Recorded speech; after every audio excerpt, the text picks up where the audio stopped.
or public rallies shall be conducted within the stipulated time, that is from 7 a.m. until 6 p.m. on each of the campaign days. Nti campaign zijja kukolebwa kuva ssaawa emu ku makya mpaka saa 12 za lweggulo.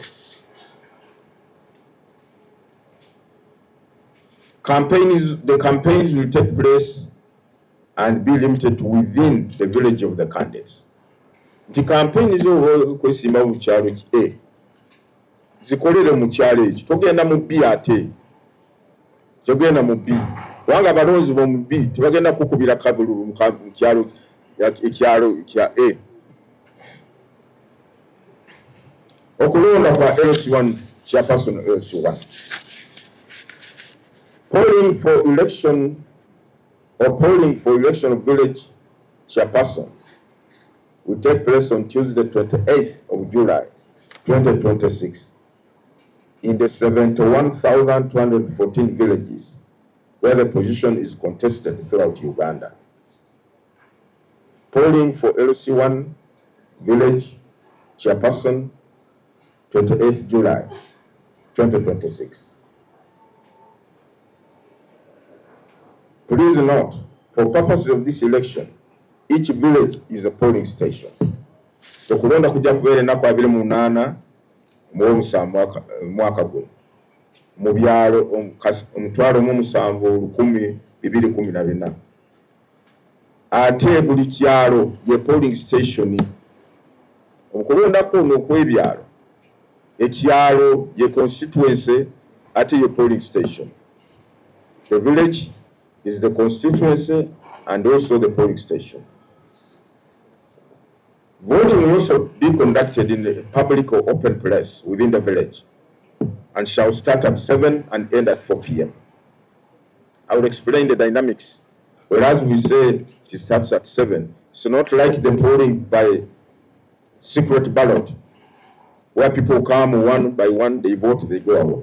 One by one, they vote, they go away. This is different, as we shall explain. However, we anticipate by 4 p.m. this should have been concluded. Again, election of the village chairperson shall be by the voters lining behind the nominated candidates or their representatives or their portraits or symbols in accordance with Section 123, subsection 2 of the Local Governments Act. Okulonda kuno kugenda kubeera mu byalo kutandike wakati w'essaawa emu n'essaawa 10 ng'okulonda kuwedde mu kyalo. Ate na kuno kulonda kuno kwaba chairperson b'ebyalo kugenda kusimba ennyiriri mabega wa candidate w'ekifaananyi kye oba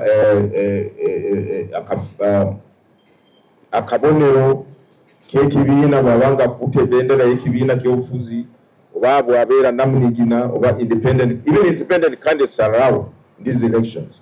Oba independent candidate aba supporters oba voters basimba emabega y'ekifaananyi kye.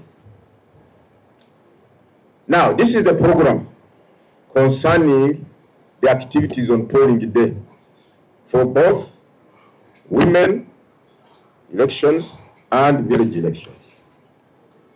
Between 7 and 10 a.m., we expect all the willing members who registered as residents of Village X to assemble at the polling venue between 7 and 10 a.m. When they assemble, they will be verified. This is very important.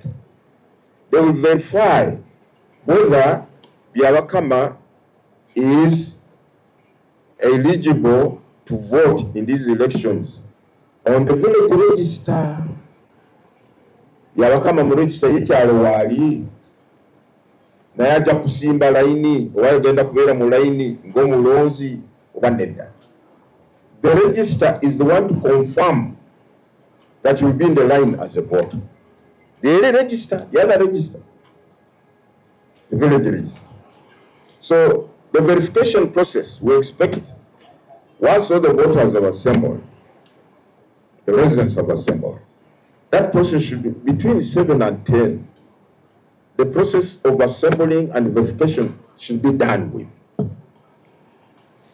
After verification of voters, nga bamaze okukakasa nti gundi mulonzi wano mu register, olwo bakakasa kati beera wali lindirano ekinaddako kugamba nti kati genda mu layini kulonda kutuusa wanga teri kutusuula mu kabokisi byakabokisi tebiriiwo layini akale wonajja nibakukakasa nti oli mulonzi ate n'otambula n'oddayo waka akakalulu kafudde akalulu kafu tekaliiwo wanga tojja kulonda bwewamala okukakasa nti oli mulonzi oli mu register y'abatuuze beera waawo beera mugumiikiriza. Now after verification, the next activity will be voter education and briefing of voters on the procedures to be followed by the presiding officer. Mwaba maze bakakasa nti kati muli abalonzi bebamu ku kyalo kino kati agenda kulondesa ajja bayitiramu kiki ebigenda okugobererwa mu kulonda ku ssaawa eyo yennyini mu bimpiipi. Tusuubira nti bino byonna babitambudde bulungi abantu bwe baze mu budde bamaze obasunsulamu oba bakakasa nti balonzi. Tusuubira nti essaawa 5 ku makya awo layini kamandi ya layini gujjanga kati musimbe abakandisi muliwa nti tuli wano ba imirira awo weyimirira wali weyimirira tunule eri totunule mbabe oyinza okugwa ekigwo nga shooke guyiseemu kati mwe balonzi muliwa aha mutandike genda wagundi ssaawa 5 bwe mumala kuba layini oba kusimba oba kugenda mu nnyiriri kati awo kubala ne kulyoka ne kutandika. Presiding officer nga yambibwako nga n'atandika okubala omu gabwe baba bameka abalonzi ba candidate gundi bali bameka nga bwe bawandiika. Buli candidate akkirizibwa kubeera na ba agents na wano ba agents bwe balise bunyabo okkirizibwa kubeera na ba agents bo babiri polling station eno balabe nti bintu bitambula bulungi kweri nga bwe bino kubeera okkirizibwa kubeera na ba agents bo waawo wayinza kuba presiding officer n'aba omu babiri basatu 10 agent alina okubagalibwa wabula bikubye so ba agents balina okubeerawo. Kati okubala bwe kuggwa presiding officer alina kujuzaamu foomu tugita EC10 kujuzaamu foomu biki ebivudde mu kulonda ngeri DR foomu emumanyi eri zibasiiga abantu basiiba baziyimba kati BYABAKAMA DR foomu and EC10 ye DR foomu eyo eraga biki ebivudde mu kulonda ate wasinziira okulangirira nti awangudde ekifo kibwa chairperson mu kyalo kino yegundi kitegedde. Then okwo kulonda kwa chairperson nga kuwedde mujjukire nti akakiiko kaliwo bantu 11 naye olubifo nga 5 chairperson alina kulonda ani wagenda kukola nabo ani agenda kubeera vice chairperson.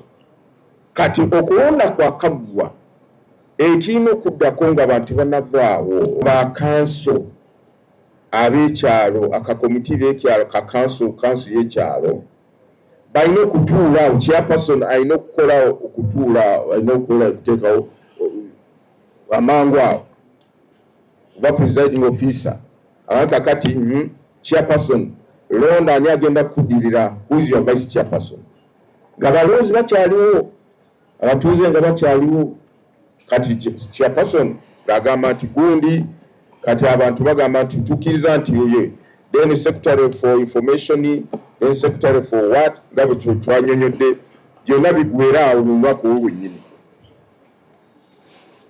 Okay,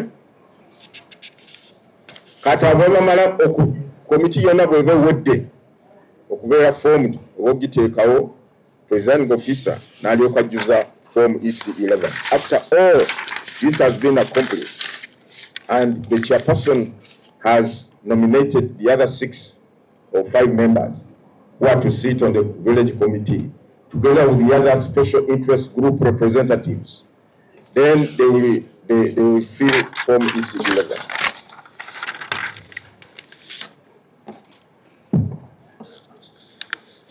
Please note, the following LC1 committee members shall be nominated by the elected village chairperson from among the members of the council present and approved by the council one by one by show of hands. 1 vice chairperson, this is what I've been talking about. 2 general secretary. 3 secretary for information, education and mobilization. 4 secretary for security. 5 secretary for finance. 6 secretary for production and environmental protection. Chairperson yalonda bantu bano naye nga kakiiko kali ak'ekyalo ke kaba kakasa. Akakiiko kalina obuyizi ogamba tetumukkiriza oyo. Nedda oyo abeera mutamiivu ssaawa 4 kuva ku makya ku ssaawa 12 kati ono abeera ate mukulembeze. Nedda tetukkiriza. Akakiiko mulina obuyinza ogamba nti chairperson muntu bw'olonze tumukkiriza oba tetumukkiriza. The committee, these nominated committee members, nominated and confirmed committee members, shall join the village executive committee by virtue, no, the following committee, sorry, the following committee members shall be part of the village executive committee by virtue of having been elected chairpersons of the respective village committees of special interest groups.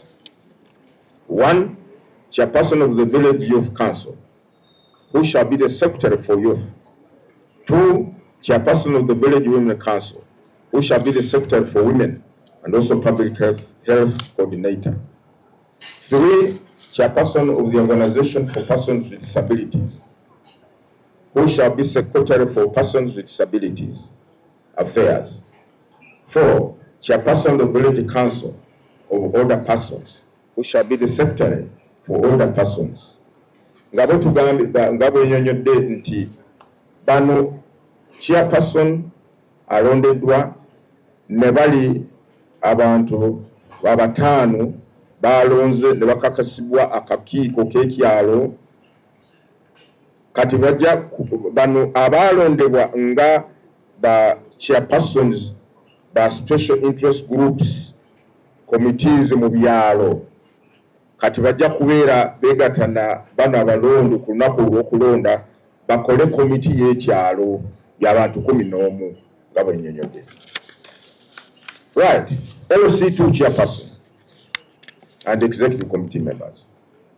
The members of the village executive committees in the respective parish or ward will comprise the parish council for purposes of election of the parish or ward chairperson. Nti abo abamemba ba executive committee kuliko chairperson n'abantu 11 buli kyalo be babeera ba member ba council y'omuluka ebukwata ku kulonda nga bagenda kulonda ani anabeera chairperson w'omuluka oba ward obeera mu kibuga. Abalonzi ba chairperson w'omuluka be bali ba members ba committee y'ekyalo, si batuuze bonna ab'ekyalo naye bali balondeddwa babeera ba members ba committee kuliko chairperson be bagenda kulonda chairperson w'omuluka. So the election of the parish chairperson, nomination and approval of the parish executive committee members will be conducted under the following program. First of all, the compilation of the parish award or LC2 voters register will take place on 29th of July 2026. The display of the parish award voters register will take place on the 30th to the 31st of July 2026. The nomination of candidates for parish or ward or LC2 chairperson shall take place on the 3rd of August 2026. Campaigns for parish or ward chairperson shall take place on 4th to the 9th of August 2026. When I talk of parish, I mean LC2. Polling day for election of parish or ward LC2 chairperson, 10th August 2026. Nti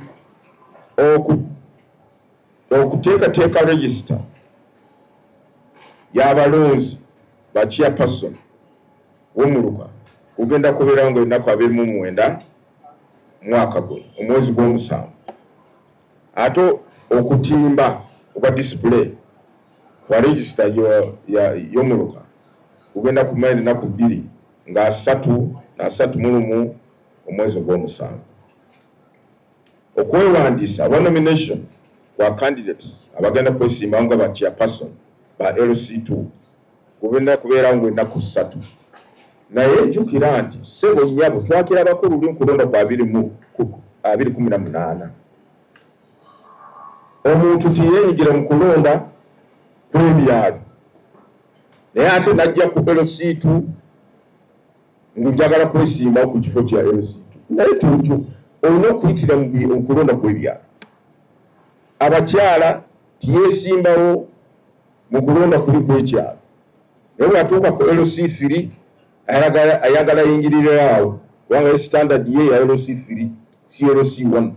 Nyambo bwanga tuwayitira mu kulonda kw'ekyalo totawanya abantu.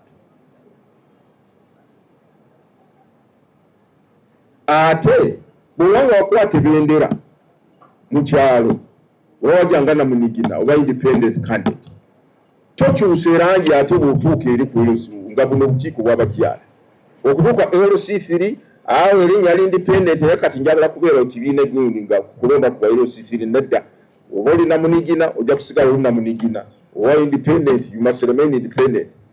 If you are a party flag bearer, you must remain holding that party flag. You cannot change in between those elections. Campaigns za abagenda kwesima ku chairpersons bemeruka kujja kubeera ennaku 4 mpaka 9 mwezi gw'omunaana. Okulonda kwa chairperson w'omuluka kugenda kubeera ennaku 10 mwezi gw'omunaana. Polling day for election of parish or LC2 chairperson shall take place on the 10th of August 2026. The issuance of nomination forms to aspiring candidates for LC2 chairperson will take place alongside the display exercise. Nti okugaba fomu abo bonna bagenda kwesimbawo ku kifo kwa chairperson LC2 tugenda zifulumya ng'ennaku oziweereza ozibawa ennaku 3 na 31 omwezi ogw'omusanvu. Kati awo okulonda okwa LC1 LC2 kuba kukomye ka box. Now after the district elections for women, now they go to the final one, the national election for the National Women's Council. This one will take place, the compilation of the National Women Council Register will take place on the 30th to the 31st of August 2026. The display of the National Women's Council Register will take place on the 1st to the 2nd of September 2026. Finally, the National Conference for the National Women Council elections will take place on the 3rd to the 4th of September 2026. Now, the women elections, which will have started at the village level on July 23rd, will be concluded at the national level on the 3rd to the 4th of September 2026. That will mark the conclusion, the end of all these elections. The Electoral Commission wishes to appeal to all stakeholders to participate in the entire electoral program, which is progressive in nature, that is, from the village to the parish in the case of administrative units elections, and from village to national level in the case of women councils and committees elections. The Commission therefore urges all aspiring candidates and stakeholders to acquaint themselves with the relevant laws and the guidelines that will be issued by the Commission in order to appreciate their respective roles and responsibilities before, during, and after these elections. The Commission appeals to all political parties and organizations to study this electoral program and undertake the necessary preparatory activities, for example, the election of the flag bearers for political parties, in time so as to comply with the guidelines and requirements for each level for this electoral process. Basebo ne banyabo tubasaba nti mugondere oba mugoberere amateeka agakwata ku kulonda ebifo bino byonna. Nabiki akakiiko k'ebyokulonda kanaaba kafulumiza nga katangaaza biki ebirina okugobererwa oba okukolebwa oba okutuukirizibwa abo bonna bagenda okwenyigira mu kulonda kuno. Ate njagala babuule ekintu kimu basebo ne banyabo. Obukiiko buno bukulu nnyo nnyo nnyo nnyo. Obukiiko bw'ebyalo bukulu nnyo. Obukiiko bw'ebyalo ge maaso n'amatu ga gavumenti. Bwali obwo buyinza bunene nnyo n'okuggyako tebamanyi bukozesa bulungi. Balina obuyinza okumonitoringa government programs mu bitundu ebyo by'ebyalo. Kyetumanyi teri ddwaliro oba teri health center etali mu kyalo. Teri ssomero etali mu kyalo. N'etteeka ligamba nti obukiiko bw'ebyalo bulina okuyinza okumonitoringa okulaba ebintu bino service delivery etambula etya. Ate n'etteeka ne libagamba nti wabaawo ensonga yonna mu kyalo ky'ewammwe tegeeza the law says draw attention of the cow or the district chairperson or assistant cow waliwo ensonga wano waffe wano. Mukola ki eyo mutuddeyo muwambadde masuutu wano tulina ensonga wano. Obuyinza obulina obukiiko bw'ebyalo. Olwekyo mulonde abakulembeze be mumanyi nti bankizo. Abakulembeze abanaasobola okubeera ddoboozi lyammwe. People who should be able, the LC1 committees have the power, councils have the power to monitor government programs in their respective areas. They have that power. The law says they have the power to draw the attention of the cow or the chairperson or assistant cow on any matter concerning their area. So these things they are crying about towards service delivery, the LC councils have the power to monitor and raise their voice and say, there is a problem here. Why is it not being addressed? They are the ones who recommend people who are fit to join the security services, to join the UPDF, to join Uganda Police Force, prison service. The councils, the LC councils, they are the ones which have that power to vet the person who are fit to join the security services. They are the ones who are responsible to make sure law and order prevails in their areas. Councils, they know ways of our man in this. The Mugama to Mungu stamping in popular, Nedda, Obuiza Babina, Twagala Kurunda Kunulero, Wanga Pudira Wantu, Wadu Chifochimu, Kuriko chairman, chairperson Babiti, Echikija Kitia. Kuno Kuro chairperson no. There must be a chairperson, only one chairperson. And the law clearly explains if the chairperson is not there, who exercises that power? The vice chairperson. Simuchala wo banangi. Sam no jikia kati stop yafuka yakika.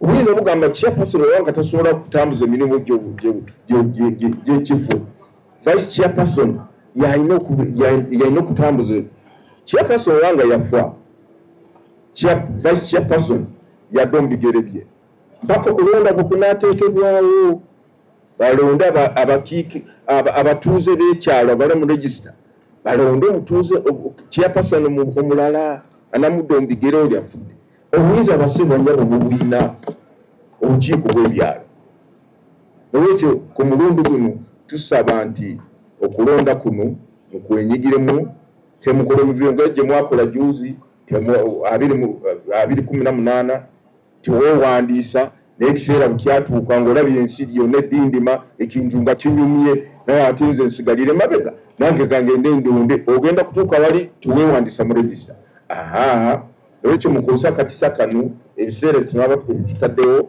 mugende muwandiisa ebyalo byewanyu obukiiko buno basebanyabo bukulu nnyo era bagamba nti simanyi obuyinza baabo bajjako bannange obuyinza baabo bawadda mutudde nabwo naye temumanyi engeri gy'obukozesa njagala kubeebaza. Thank you very much for listening to me. We pray that every Ugandan will participate in this electoral program and do so in accordance with the law and the guidelines for each activity. This will ensure a smooth electoral exercise for the good of our country, for the good of our communities. I say all this for God and my country. Thank you very much. Those ebibuuzo byonna bizzeemu wadde temubuuzizza. Those kimu bibiri.